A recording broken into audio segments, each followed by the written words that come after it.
Une urgence médicale peut survenir à tout moment. Un accident, un malaise soudain, un patient inconscient. Dans cette situation, chaque seconde compte et une erreur peut coûter une vie. Comment savoir quoi vérifier en première lieu? La réponse se cache dans l'approche ABCE, la méthode systématique utilisée pour tous les professionnels de santé pour sauver des vies. Je vais vous balancer l'approche ABCE. Mais avant de commencer, c'est vrai que tout le monde étant personnel soignant, surtout les médecins stagiaires, infirmiers stagiaires, c'est paniquer toujours en cas d'urgence parce qu'ils ne savaient pas où quoi faire et où il faut toucher. Mais après avoir regardé cette vidéo, sûrement vous allez vous surprendre et vous allez connaître par où commencer et par où terminer. Si c'est toi qui vas toujours continuer à paniquer pendant une urgence ou quand une urgence vous arrive, c'est que sûrement c'est toi le problème. Parce qu'après cette vidéo, vous allez tout maîtriser de ce qui concerne l'approche ABCE. Ça veut dire airway, c'est-à-dire les voies respiratoires.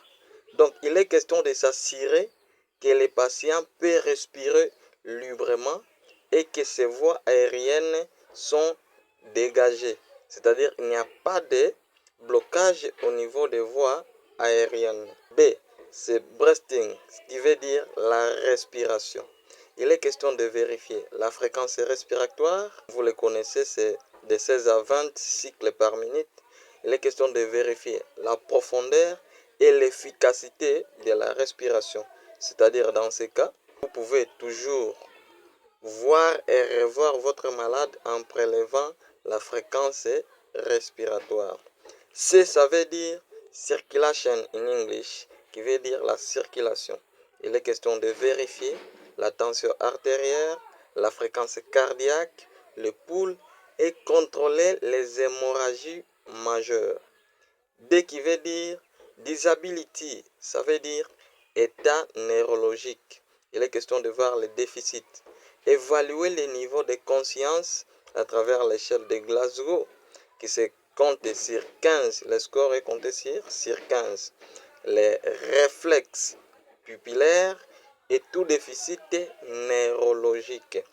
Et E qui veut dire exploring, c'est-à-dire vous vérifiez, vous explorez en dehors des signes précités s'il y a d'autres signes qui se accompagnent.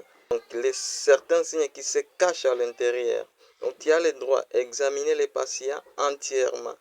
Rechercher s'il y a des blessures cachées, s'il y a des brûlures, s'il y a de l'hypothermie ou adapter l'environnement, c'est-à-dire vous vérifiez la température et la sécurité. Cette séquence systématique vous aide à ne jamais oublier les priorités vitales et à évaluer de façon complète et ordonnée votre patient.